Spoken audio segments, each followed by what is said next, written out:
Relacionamento. Um dos grandes desafios da humanidade, mas também um dos grandes portais do nosso processo de autoconhecimento. E é por isso que as relações são tão desafiadoras, porque elas sempre trazem informações sobre a gente. É por meio do outro que a gente entra em contato com as nossas sombras, com as nossas crenças, com os nossos condicionamentos. O outro, ele é um espelho de tudo que tem dentro da gente.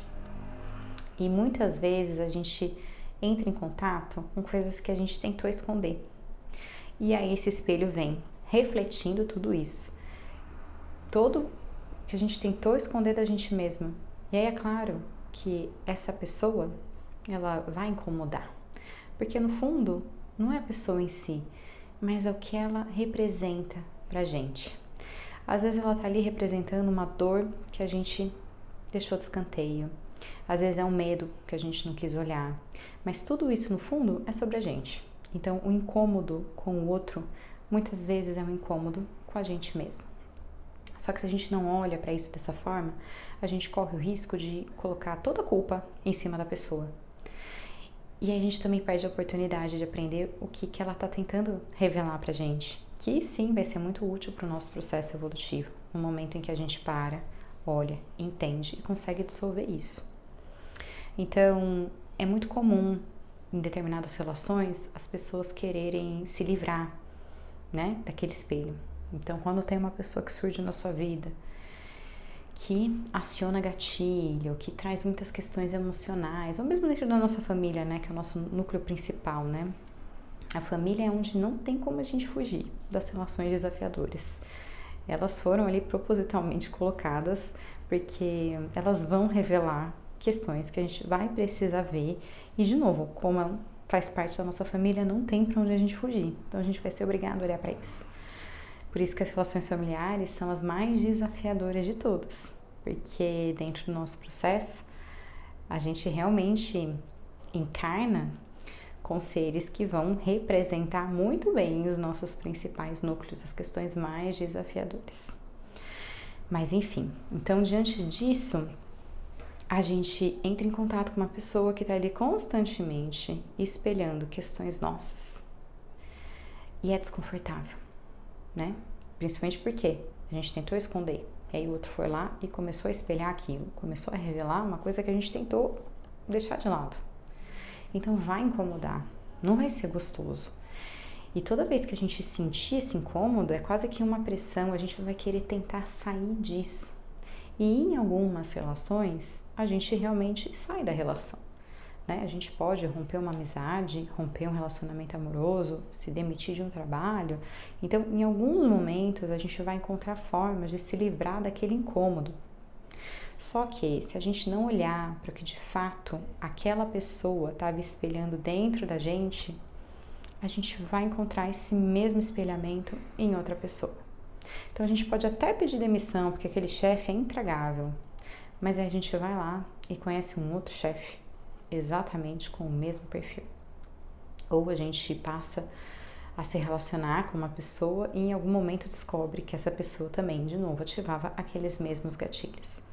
Porque aquela pessoa, ela está refletindo uma dor e a gente está olhando para ela com um filtro, com uma lente que está suja, com, de novo, os nossos medos, as nossas crenças, os nossos traumas, os nossos condicionamentos. Então, quando a gente olha através dessa lente, a gente não está enxergando de fato o outro, a gente está enxergando as nossas dores, a gente está enxergando a gente mesmo. Então, no fundo, é como se a gente estivesse se relacionando o tempo todo, não com o outro, mas com a gente. Se a gente não consegue limpar esse filtro, limpar essa lente, a gente não consegue ter um olhar nítido através dela e realmente encontrar o que é de fato aquela outra pessoa do outro lado. Se a gente não faz esse trabalho, a gente vai carregar essa lente suja para todas as nossas relações.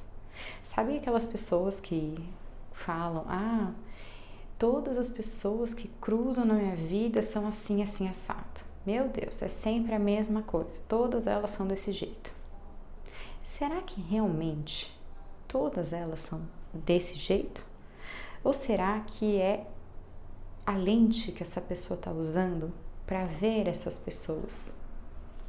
Essa é uma questão que a gente pode refletir. E até mesmo a gente, quando a gente cruza com algumas pessoas, tem tanto esse olhar, será que aquelas pessoas são de fato da forma que eu estou enxergando?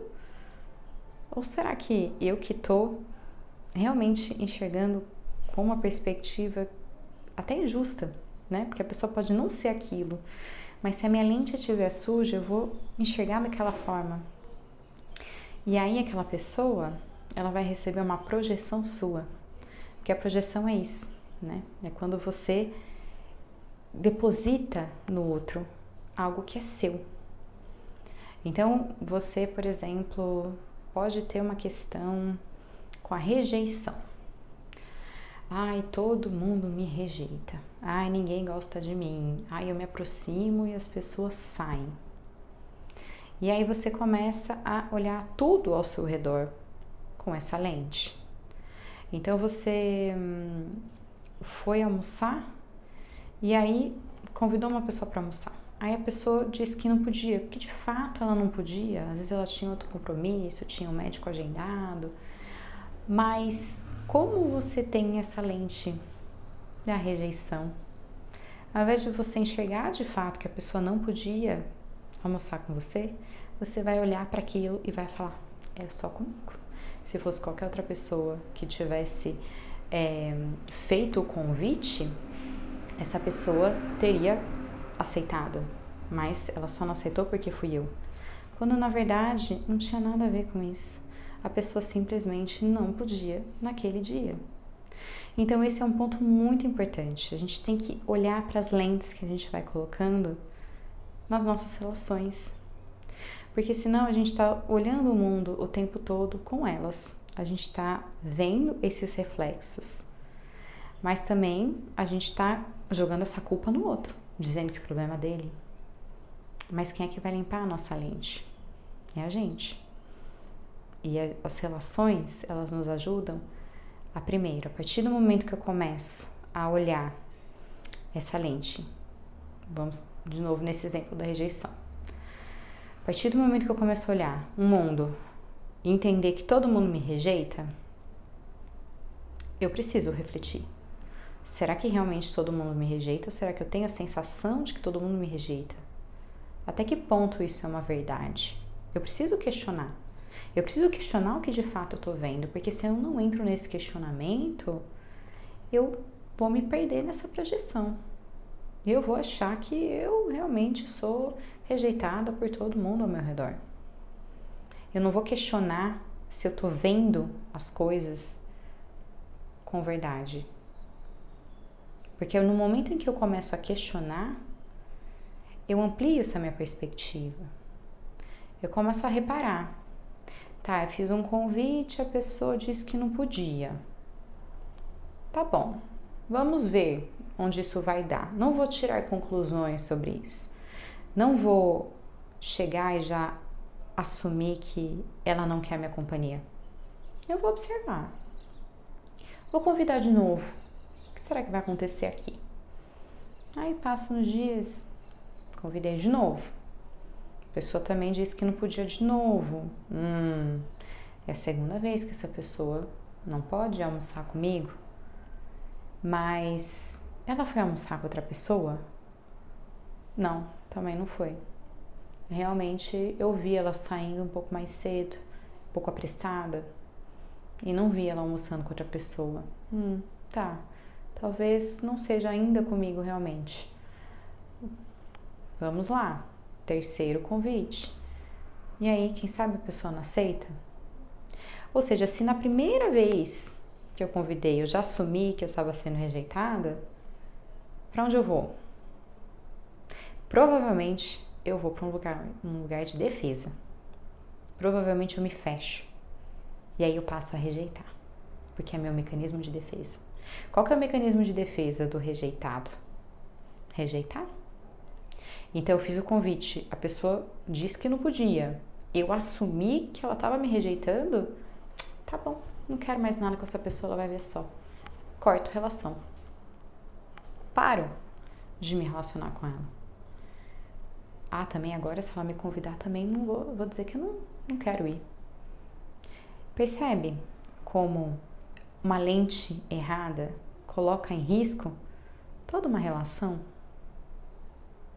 Não estou dizendo que nesse cenário as pessoas podem, não, né, podem de fato estar te rejeitando. Isso acontece, né? Ninguém é obrigado a gostar de você. Isso vale para todo mundo. Mas achar que sempre é isso é que é o desafio maior. Porque da mesma forma que nem todo mundo é obrigado a gostar de você, vai ter muita gente que vai gostar de você. Sem você fazer o menor esforço.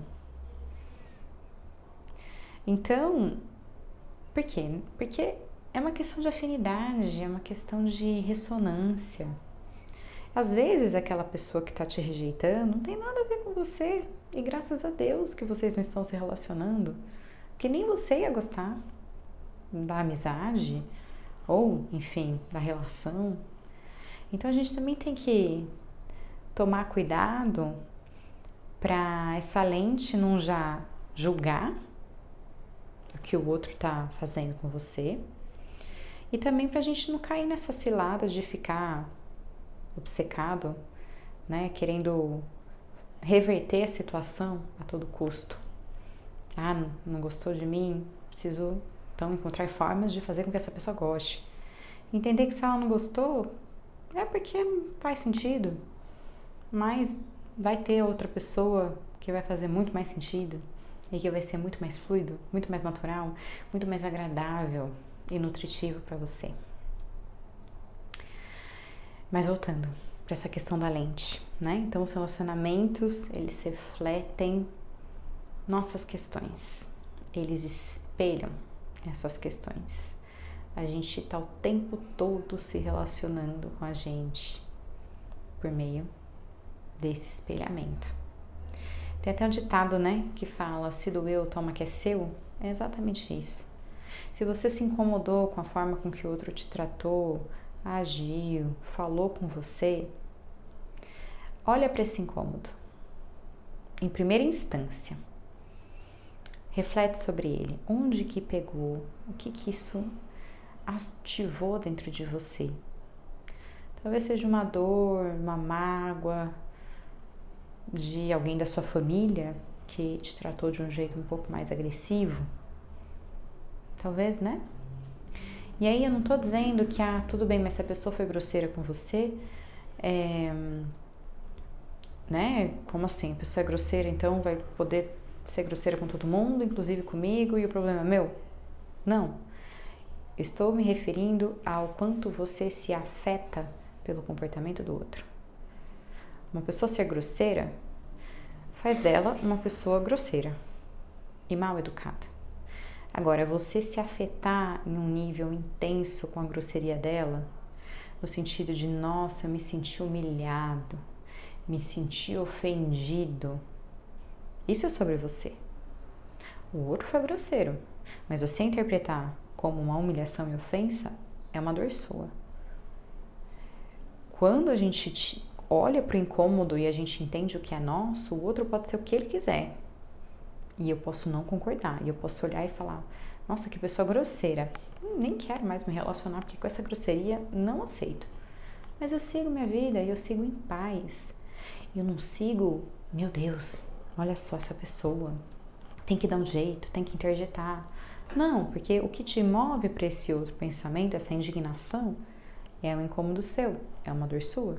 As pessoas têm o direito